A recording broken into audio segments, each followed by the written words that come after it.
વલસાડના હાલારમાં માતા પિતા માટે લાલબત્તી સમાન કિસ્સો સામે આવ્યો છે। એપાર્ટમેન્ટના 6ઠ્ઠા માળે 3 વર્ષનું બાળક ફસાયું। રમતા રમતા પાડોશીના ઘરમાં જઈને દરવાજો બંધ કરી દીધો।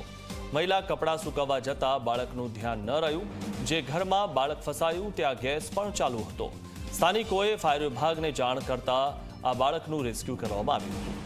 તો માતા પિતા જ્યારે બાળકનું ધ્યાન નથી રાખતા ત્યારે આ પ્રકારની મુશ્કેલી ઊભી થતી હોય છે અને તે બાળક માટે ક્યારેક જીવલેણ પણ સાબિત થતી હોય છે। ત્યારે સ્થાનિકોએ ફાયર વિભાગને જાણ કરતા ફાયર વિભાગે રેસ્ક્યુ કર્યું હતું અને બાળકને બચાવી લીધું હતું। વલસાડના હાલારમાં માતા પિતા માટે લાલબત્તી સમાન કિસ્સો સામે આવ્યો છે। ત્યારે એપાર્ટમેન્ટના 6ઠ્ઠા માળે 3 વર્ષનું બાળક ફસાઈ ગયું હતું અને મહત્વની વાત એ છે કે જ્યાં બાળક ફસાયું હતું ત્યાં ગેસ પણ ચાલુ હતો। રમતા રમતા પાડોશીના ઘરમાં જઈને બાળકે દરવાજો બંધ કરી દીધો હતો।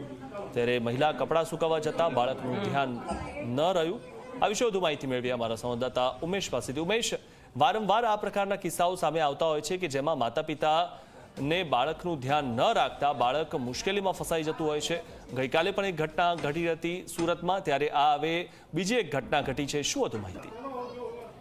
જી મિથુન, ચોક્કસથી જે રીતે વલસાડનો જે હાલાર વિસ્તાર છે તે હાલાર વિસ્તારમાં આવેલો જે એપાર્ટમેન્ટ છે તે એપાર્ટમેન્ટના 6ઠ્ઠા માળે છે। બાળક અને જે એના સાથે એની બેન હતી તે રમી રહી હતી। તે દરમિયાન જે બાળક છે તે રમતા રમતા પાડોશીના ઘરમાં જતું રહ્યું હતું। પાડોશી મહિલા જે કપડાં સુકાવા ગઈ હતી તે દરમિયાન જે બાળક છે તે મહિલાના ઘરમાં પ્રવેશ કર્યો હતો અને જે ઘરના અંદર રમી રહ્યો હતો તે દરમિયાન છે ઘરનો દરવાજો બંધ થઈ ગયો હતો। જેને લઈને જે આજુબાજુના જે પાડોશીઓ છે તેને જાણ થતા તે દોડધામ મચી જવા પામી હતી। સાથે જો વાત કરવામાં આવે તો જે ઘરના અંદર ગેસ પણ ચાલુ હતો, જેથી જે બાળક છે તે ઘરમાં ફસાઈ ગયું હતું અને કોઈ મોટી ઘટના ન બને તે માટે વલસાડ ફાયરની ટીમને જાણ થતાં તાત્કાલિક ફાયરની ટીમ ઘટના સ્થળે પહોંચી હતી અને તાત્કાલિક જે ઘરનો દરવાજો હતો તે તોડીને બાળકને બહાર કાઢવામાં આવ્યું છે। ત્યારે જે રીતે બાળકો રમી રહ્યા હોય છે ત્યારે માતા પિતાની નજર ન હોય તે દરમિયાન આવી મોટી ઘટનાઓ થઈ જતી હોય છે। તેથી વાલીઓએ જે આ બાળકો પર ધ્યાન રાખવું એ ખૂબ જરૂરી બન્યું છે। જી, આભાર ઉમેશ માહિતી આપવા બદલ।